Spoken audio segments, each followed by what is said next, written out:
So it's day 36, and it's very boring.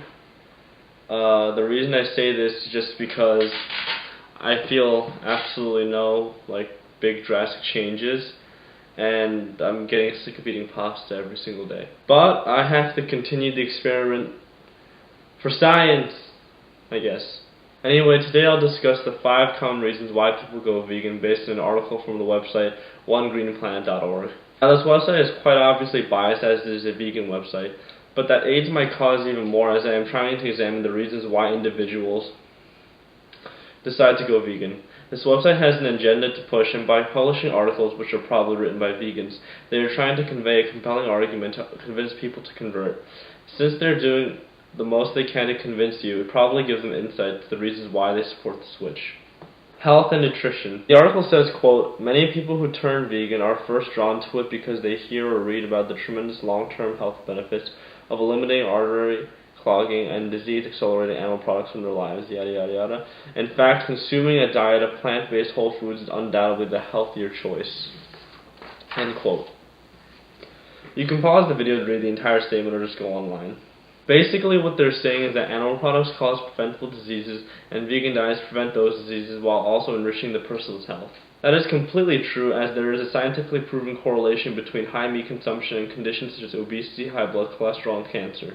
This is a completely valid reason to incorporate a vegan diet into your life, but this is a change done under the assumption that meat is always bad for your health.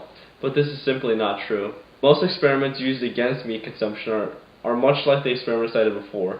The experiments only test for a certain kind of meat, such as deli meats and red meats, and the experiments do not test for lean cuts of meat and usually only test fatty meats such as pork belly and various cuts of beef steak, and most people already know that those cuts of meat aren't very good for you. Also, the American Health Organization has a list of recommended meats to eat, and none of the meats on the list are tested for in any of the experiments used against meat consumption. Also, there are additional studies which test for a variety of types of meat, demonstrating that there are certain kinds of meat that can be beneficial across all demographics. Environmental protection. Well, if you haven't noticed the mainstream rise of the green movement in recent years, you must be living under a rock. As the impacts of accelerating climate change have been more widely known, the need for us to take steps to curb destruction of our precious planet has become abundantly clear. Industrialized animal farming is a huge factor that is contributing to the environmental degradation, and the facts are so compelling that anyone seeking to live a more sustainable or eco-friendly lifestyle cannot help but question the impact of their food choices on the environment. Similar to those drawn in by the health argument for veganism, once people learn about the industrialized animal farming and the horrific treatment of animals in factory farms, embracing the animal-free lifestyle beyond their plate becomes the logical next step. This is a valid point made during the article.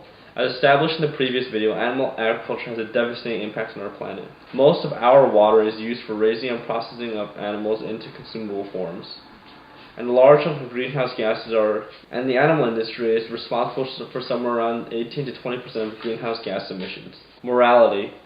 Again, just pause the video to read what each segment says, or just go to the article. Number 3 discusses how it is immoral to kill animals for food. It states that if you like animals, there is no moral reason to kill them just because they are living things. Interestingly enough, the statement does not mention the scientific justification, and the biggest scientific reason to kill animals is that nature demands it. The food chain requires that animals be killed for consumption in order for the natural order to be preserved. Unfortunately for vegans, animals dying is a natural part of the ecosystem. Also, the solution to this problem proposes by not eating animal products. The United States alone has 100 million cattle and a similarly high number for other livestock such as chickens and pigs. Worldwide, we have billions of livestock, and in fact, livestock outnumbers the human population on Earth.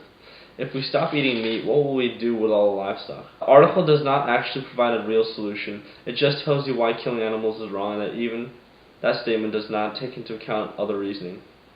Social justice. This is the point that made it clear to me that this article was most likely written by social justice liberals. You know, the kind of liberals that don't like freedom of speech and absolutely hate religious people. But back to the topic, this statement attempts to appeal to people who are anti-racist, anti-sexist by saying that we will eventually have to confront the issue of killing animals. The article states that we inflict injustices against animals for our own, quote, pleasure, convenience, and entertainment, end quote. That is a completely untrue statement in regards to the article itself. In number 3, the moral argument suggests that it is immoral to kill animals for food. It never talks about killing animals for pleasure. In fact, no one is pleasured or entertained by the killing of animals. We just do it for food, as stated in number 3. Also, the article states, quote, "Veganism can be looked upon as a natural extension of the belief in equality.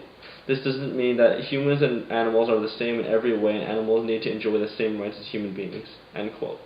The article spends most of its time studying animals nearly equal to humans, yet uses this cheap line in the poor attempt to confront this argument. The problem is that this statement does not specify what kinds of rights are and aren't for animals. How are you supposed to advocate for the rights of animals if you don't know what rights they are entitled to? They want to give animals rights, yet they don't even know what rights to give them. Number 5, logic. Most of this segment discusses how it is a logical conclusion to come to the decision that being vegan is the solution. But what really gets me is the last sentence. Quote, "Ultimately the path you choose to get to veganism does not matter. What truly matters is that you begin the journey and stay in the course." End quote. What? So it doesn't matter if you're a sociopath who hates people and just finds veganism another way to love animals over disgusting humans, just so long as you are vegan and stay that way. This one doesn't even need an explanation. My negative reaction to all the points made in this article, minus number 2, serves as a precursor to next week's video, which discusses the problems in the vegan movement, which is mainly with the YouTubers.